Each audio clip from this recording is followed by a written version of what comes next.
The storm should have been the scariest part of that night. But for these three people, it was what stood in the rain, waiting, that they'll never forget. I should never have stopped for him. The rain was coming down in sheets, hammering against my windshield and blurring the highway lights into long streaks. I was driving home late from work, eyes squinting through the storm, when I saw him, soaked to the bone, standing at the side of the road in a long yellow raincoat, thumb out, shivering. Something about the way he stood there, completely still, almost too patient, made my stomach knot. But I told myself I was being paranoid. Nobody deserves to be left out in this storm. I slowed, rolled down my window, and he climbed in without a word. The air inside the car immediately smelled of wet fabric and something faintly metallic. I tried to make small talk, asking where he needed to go, but he didn't answer, just stared straight ahead, hands folded neatly in his lap. I forced a smile, thinking he might just be shy. The road twisted through empty fields, and the rain intensified. My windshield wipers struggled to keep up, smearing everything into a gray haze. That's when I glanced at the rearview mirror and froze. His face wasn't there. Not at all. I blinked, thinking my eyes were playing tricks. The reflection showed the empty back seat, with only the yellow of the raincoat floating in the gloom. I looked back at him directly.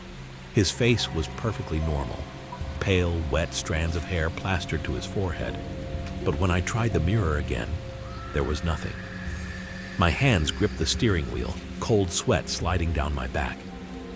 "Are you okay?" I stammered, my voice tighter than I meant. He turned his head slowly, tilting it in a way that didn't feel right. The hair on my arms stood up. Then he whispered, almost too softly to hear over the rain, "Why are you looking at me like that?" The wipers clattered, the tires hissed through puddles, and my heart thudded painfully in my chest. I wanted to pull over, to get out, but the storm and isolation kept me pinned to my seat. I couldn't stop watching him, yet I couldn't look away either. Every mirror, every glimmer of reflective surface, it was empty. Only him, only that yellow coat, and the relentless rain. When I finally reached my street and flung the door open, he was gone. The seat was damp, the raincoat lying flat as if no one had ever worn it. I haven't picked up a hitchhiker since, but sometimes, in the heavy rain, I catch a glimpse of yellow in my rearview mirror, and I remember that he was never truly there. They said not to look outside, but curiosity always wins, doesn't it? I wish I hadn't raised those blinds. I still see that figure every time lightning flashes.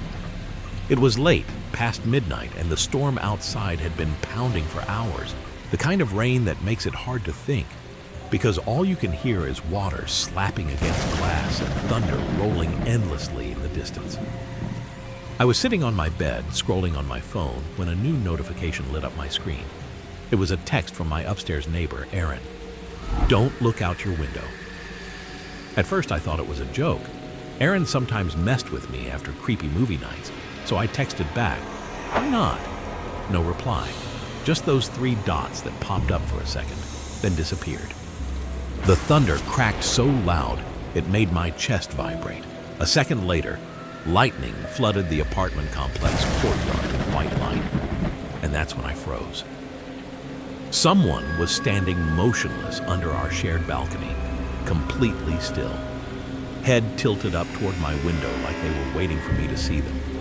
My heart was pounding so hard I could barely breathe. I pulled my blinds shut and typed another message to Aaron.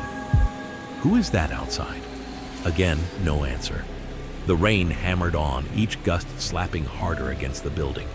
Then I heard something faint beneath it, a tapping sound, not on the door, on the glass. I turned slowly. The blinds were trembling slightly from where they met the window frame. Tap, pause, tap. I didn't move closer. I just listened, trying to convince myself it was the rain. Then my phone buzzed again. "Aaron, whatever you do, don't let them think you saw them." I instantly dropped my phone. I grabbed my lamp and shut it off. The room disappeared into darkness except for the occasional flash of lightning outside. I sat there, barely breathing, while those taps became long, dragging streaks across the window. When I finally gathered the courage to peek through the slats, my stomach dropped. The person was gone. But just below my balcony, something faintly shimmered in the rain.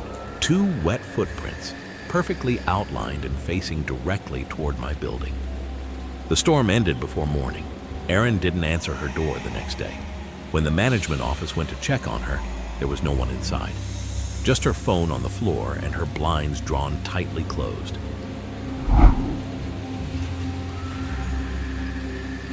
I never thought I'd see it again.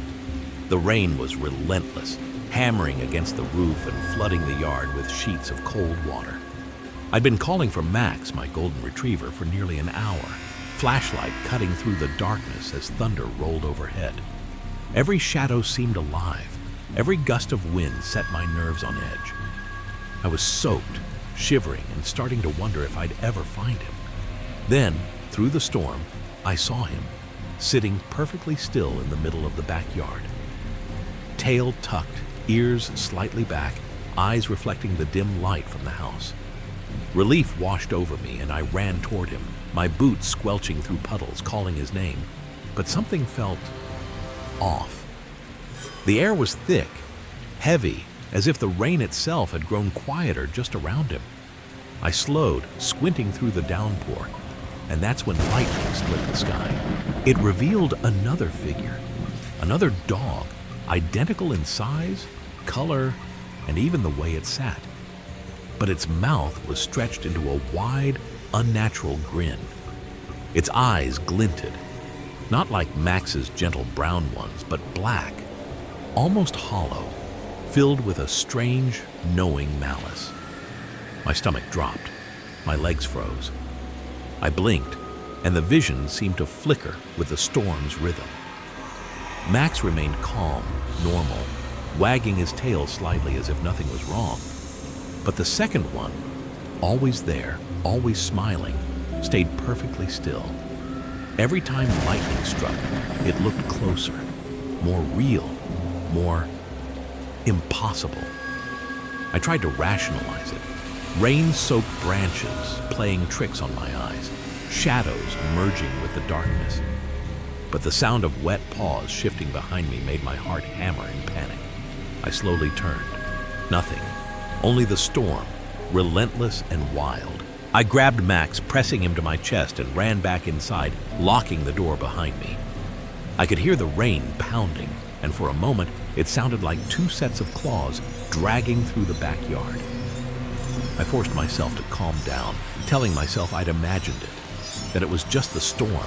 But now, whenever the sky darkens and rain falls heavy against the windows, I see it in flashes.